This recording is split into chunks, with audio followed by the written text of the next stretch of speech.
तो जैसा कि हमने पिछले एपिसोड में देखा था, जो सेक्ट मास्टर होते हैं वो यानियो और किन्नान से बोलते हैं कि तुम तीनों यहाँ से चले जाओ, क्योंकि अगर तुम तीनों यहाँ पे रहे तो वो एल्डर तुम्हें जिंदा नहीं छोड़ेंगे। लेकिन जो किन्नान और यानियो होते हैं वो वहाँ से जाने के लिए तैयार नहीं होते। इसके बाद हम एल्डर यू को देखते हैं जो कि पहाड़ पर खड़े होते हैं और वहाँ पर खड़े होकर किसी चीज के बारे में सोच रहे होते हैं। तभी पीछे से जो एल्डर जू होते हैं वहाँ पे आते हुए उनसे बोलते हैं कि एल्डर यू, रूइंस का जो मैटर था वो सॉल्व हो चुका है और हमने पता लगाया है कि एल्डर होंग मारे जा चुके हैं। उनके साथ ही जितने भी डिसाइपल रूइंस के अंदर गए थे वे भी मारे जा चुके हैं। केवल किन्नान, यान्यू और लिन ही वहाँ से जिंदा वापस लौटे हैं। और जो एल्डर होंग होती है वो बोलती है कि मुझे लगता है कि उन तीनों ने मिलकर ही एल्डर होंग और बाकी के जितने भी डिसाइबल थे उन सभी को मारा है। और एल्डर होंग की बात को सुनकर जो एल्डर यू होते हैं उन्हें इस बात पर यकीन नहीं होता और वे बोलते हैं कि उन तीनों की स्ट्रेंथ इतनी ज्यादा नहीं है कि वे एल्डर होंग को मार सके।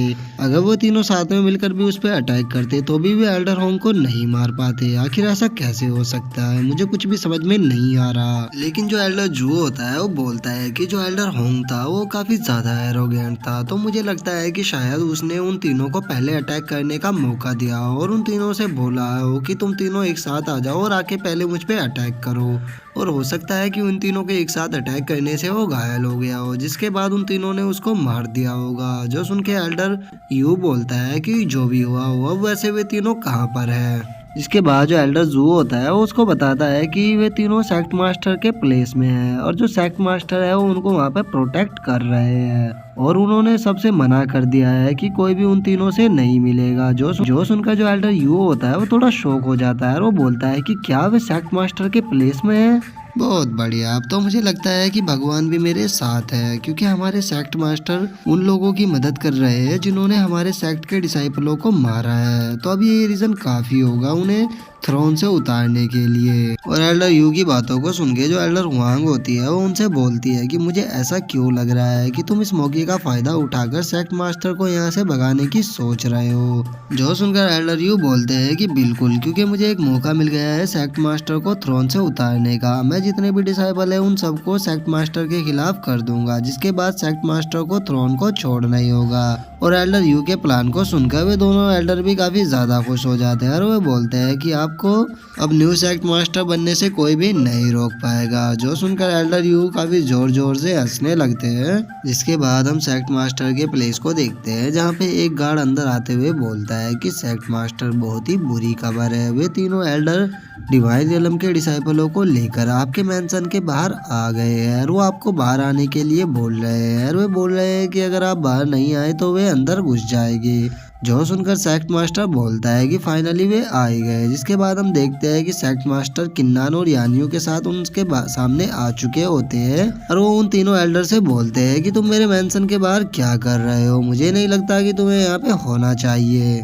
इसके बाद जो एल्डर यू होते हैं वे चिल्लाते हुए बोलते हैं कि सेक्ट मास्टर, आपकी हिम्मत कैसे हुई इन लोगों को अपने पास छुपाने की। इन लोगों ने एल्डर यू और साथ ही में जितने भी डिसाइपल रूइंस के अंदर गए थे उन सभी को मार डाला है। उसके बाद भी आपने इन लोगों को अपने पास पनाह देने की हिम्मत की। अगर इस तरह से देखा जाए तो आप भी इन्हीं के साथ गुनाहगार बन चुके हो, इसीलिए अब आप और ज्यादा हमारे सेक्ट के मास्टर नहीं रह सकते। आपको सेक्ट मास्टर के पद को छोड़ना होगा। और उनकी बातों को सुनकर जो सेक्ट मास्टर होते हैं वो उनसे बोलते हैं कि अच्छा, तो तुम्हारा मेन प्लान यही है कि मैं थ्रोन को छोड़ दूँ और किन्नान और यानियों को तुम्हारे हवाले कर दूँ। जो सुनकर वो जो एल्डर यू होते हैं उनसे बोलते हैं कि तुम्हारी स्ट्रेंथ इतनी ज़्यादा नहीं है कि तुम इन लोगों को बचा पाओ, तो तुम्हारे पास एक यही मौका है कि तुम थ्रोन को छोड़कर मुझे सेक्ट मास्टर बना दो, जिसके बाद मैं वादा करता हूँ कि मैं तुम सभी को यहाँ से जिंदा जाने दूंगा।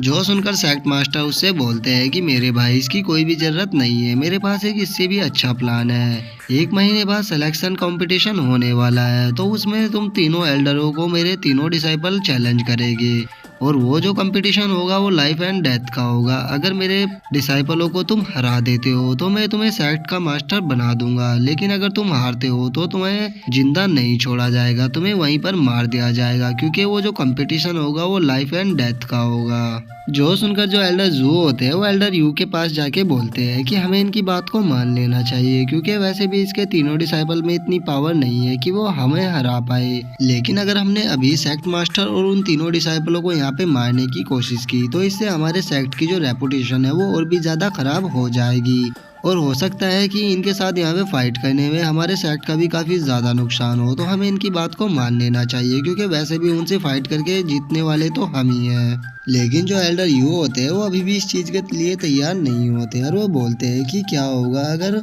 सेक्ट मास्टर को उनके पॉइजन का एंटीडोट मिल गया, तो तुम्हें नहीं भूलना चाहिए उनकी जो स्ट्रेंथ है वो क्वासीगोरियलम के 7th लेवल पर है। अगर एक बार उनकी स्ट्रेंथ वापस आ गई तो हम में से कोई भी ऐसा नहीं है जो कि उन्हें फाइट में चैलेंज कर पाए। और यहाँ पे हमें पता लग पाता है कि जो सेक्ट मास्टर है उनकी जो स्ट्रेंथ थी वो क्वासीगोरियलम के 7th लेवल पर थी, लेकिन पॉइजन के कारण उनकी स्ट्रेंथ अब केवल क्वासीगोरियलम के 3rd लेवल पर रह गई है, इसीलिए उनके साथ इस तरह से बात कर रहे हैं। और उसकी बात को सुन के जो एल्डर हुआंग होती है वो उससे बोलती है कि तुम्हें टेंशन लेने की कोई भी जरूरत नहीं है क्योंकि मैंने जो सेक्ट मास्टर को पॉइजन दिया है वो मुझे मेरे फ्रेंड ने लाकर दिया था, और मेरा जो फ्रेंड है उसका जो पॉइजन सेक्ट है वो पूरे युआन यांग डोमेन में सबसे पावरफुल सेक्ट है और उनके सेक्ट के पॉइजन का कोई भी एंटीडोट नहीं बना सकता, तो तुम्हें टेंशन लेने की कोई भी जरूरत नहीं है। सेक्ट मास्टर उस पॉइजन का एंटीडोट कभी भी नहीं ढूंढ पाएंगे, तो आज नहीं तो कल उनको तो मरना ही है। जो सुनकर जो एल्डर यू होता है वो काफी ज्यादा खुश हो जाता है और उसके बाद वो सेक्ट मास्टर से बोलता है कि ठीक है फिर हम इस कंपटीशन के लिए तैयार है, हम 1 महीने बाद लाइफ एंड डेथ का कंपटीशन करेंगे। अगर हम जीत गए तो तुम्हें मुझे सेक्ट का मास्टर बनाना होगा और इस थ्रोन को छोड़कर यहाँ से जाना होगा, लेकिन मैं तुम्हें पहले ही बता दूं मैं तुम्हारे किसी भी डिसाइबल को जिंदा नहीं छोड़ूंगा कंपटीशन के दौरान, तो मुझसे किसी भी प्रकार के रहम की उम्मीद मत करना। जो सुनकर सेक्ट मास्टर उससे बोलते हैं कि ठीक है, लेकिन अगर तुम हार गए और तुमने बीच में गिव अप करने की कोशिश की तो हम भी तुम्हें जिंदा नहीं छोड़ेंगे, तुम्हें वहीं पर ही मार दिया जाएगा। तो बताओ अब तुम इस बारे में क्या कहते हो। इसके बाद एल्डर यू भी इस चीज़ के लिए हाँ कर देते हैं और हाँ कर कर वो वहाँ से चले जाते हैं। जिसके बाद जो सेक्ट मास्टर होते हैं वो अपने मन में सोचते हैं कि मेरे पास 1 महीने का टाइम है, इस 1 महीने के अंदर मुझे उस पॉइजन के एंटीडोट को ढूंढकर इसी पॉइजन को अपने शरीर से निकालना होगा, क्योंकि अगर एक बार मैंने इस पॉइजन को अपने शरीर से निकाल दिया उसके बाद मेरी जो स्ट्रेंथ है वो क्वासीगोरियलम के 7th लेवल पर पहुंच जाएगी और उसके बाद मैं इन एल्डर को जिंदा नहीं छोड़ूंगा, जिस कारण मेरे इन तीनों डिसाइबलों को फाइट करने की जरूरत नहीं पड़ेगी और इन तीनों एल्डरों को मैं अपने हाथों से मार दूंगा। और सेक्ट मास्टर के इतना सोचते ही जो हमारा आज का एपिसोड है वो यहीं पे खत्म हो जाता है। तो हम मिलते हैं आपसे नेक्स्ट एपिसोड में। अगर वीडियो अच्छी लगी हो तो वीडियो को लाइक करना, चैनल को सब्सक्राइब करना। मैं मिलता हूँ नेक्स्ट वीडियो में, तब तक के लिए बाय बाय गाइस।